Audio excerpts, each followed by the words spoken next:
கள்ளக்குறிச்சி மாவட்டம் உளுந்தூர்பேட்டை அடுத்த திருநாவலூர் காவல் நிலைய எல்லைகளில் தொடரும் திருட்டுச் சம்பவம்.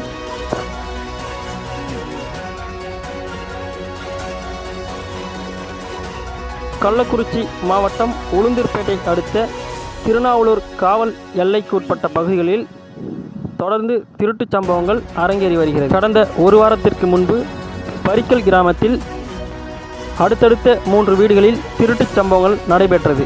இதனைத் தொடர்ந்து மடப்பட்டு பகுதியில் இயங்கி வரும் பெட்ரோல் பங்கில் பெட்ரோல் போடுவது போல ஊழியரிடம் கேனில் 1 லிட்டர் பெட்ரோல் நிரப்பும்படி கேட்டுள்ளனர்.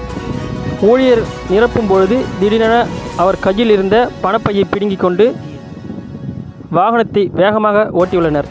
இருந்தும் ஊழியர் அந்த பணப்பையை பிடுங்க முயற்சித்தும் பணப்பையுடன் தப்பித்துச் சென்றனர். இந்த சம்பவம் இந்த பகுதியில் பெரும் பரபரப்பை ஏற்படுத்தியது.